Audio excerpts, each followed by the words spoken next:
E aí, pessoal, tudo bom? Bem, hoje eu quero conversar com vocês sobre o Tribunal do Júri, na primeira fase do tribunal, do procedimento do Tribunal do Júri, ok?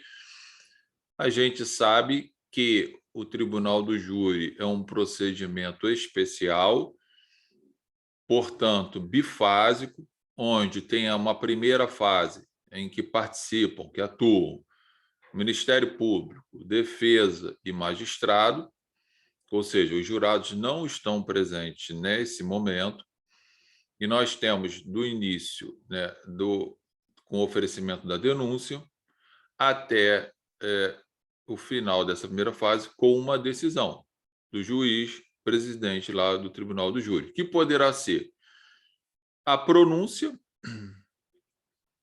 que é levar o sujeito ao julgamento perante o Conselho de Sentença, a impronúncia, que o sujeito não vai ser levado a júri, né, ser julgado pelo Conselho de Sentença, porém também não é absolvido, fica com uma espada na cabeça lá enquanto não prescreveu o crime. Se surgirem novas provas, esse processo pode ser deflagrado novamente e, portanto, voltar a sentar no banco dos réus, o que é um absurdo. Temos a desclassificação, que é o juiz, né, através das provas, determinar a desclassificação do crime, saindo da competência do Tribunal do Júri e sendo julgado pelo juiz singular. E temos o caso da absolvição sumária. Quero falar com vocês exatamente desse primeiro procedimento. A primeira fase do procedimento, né, vai do artigo 406 do Código de Processo Penal ao artigo 421, que é a preclusão da decisão de pronúncia. Leia-se preclusão, leia-se trânsito em julgado, e aí trânsito em julgado formal. Quero chamar a atenção de vocês para um detalhe aqui que existe, para alguns, uma diferença aqui nessa primeira fase, tá? Fazendo uma comparação, né, do artigo 406 com o artigo 402 do Código de Processo Penal, e o 402 faz menção ao rito do procedimento comum ordinário para os crimes que não são dolosos contra a vida, portanto, fala assim o 402. Produzidas as provas ao final da audiência, o Ministério Público, o querelante e o assistente, e a seguir o acusado, poderão requerer diligências cuja necessidade se origem de circunstâncias ou fatos apurados na instrução. Ou seja, lá no procedimento comum ordinário, terminou a audiência de instrução e julgamento, se surgiram provas novas, fatos novos ali, por exemplo, as partes, tanto a acusação quanto a defesa, pode requerer a produção de diligências, ok? Requerer o juiz que seja expedido ofício para algum local, requerer o juiz uma perícia de exame de local, enfim, várias diligências que podem ocorrer dependendo do caso concreto.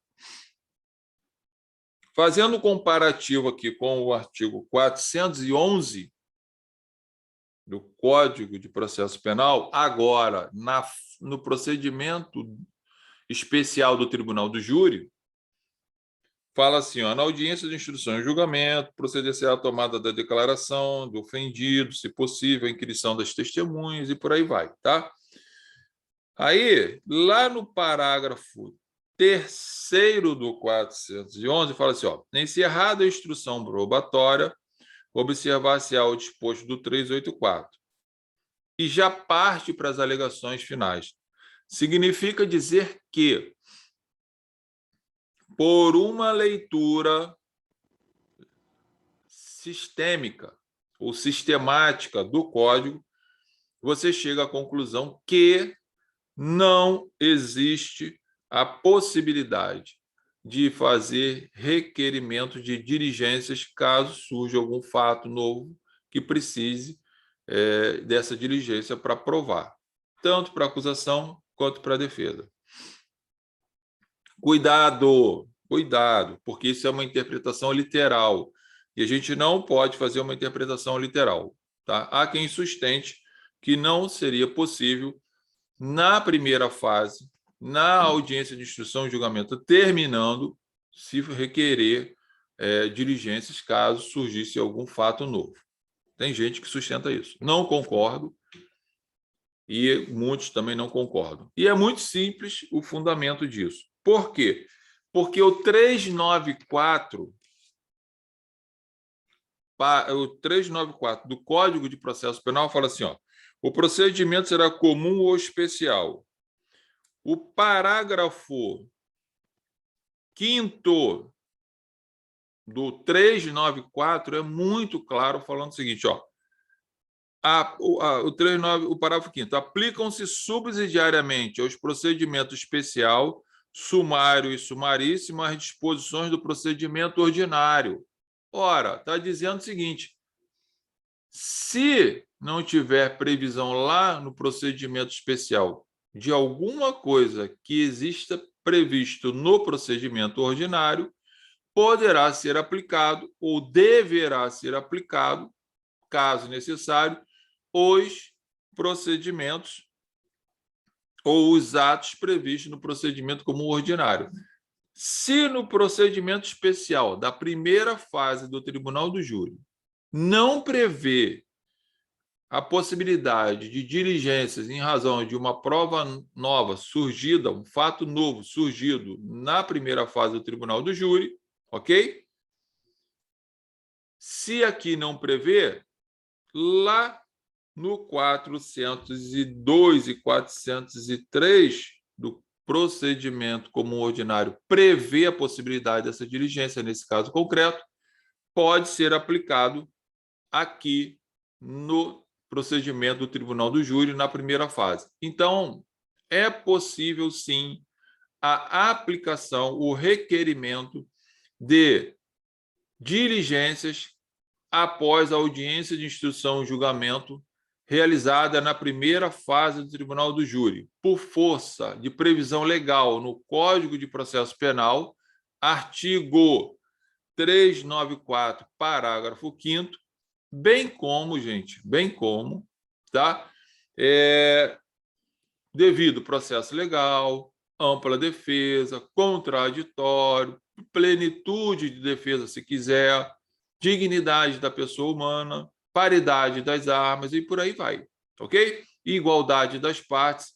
Então, gente, é possível que você esteja num caso concreto atuando e você faça um requerimento ao juiz após terminar a audiência de instrução e julgamento na primeira fase do procedimento do júri e o juiz venha com a decisão negando o seu requerimento. O que você tem que fazer?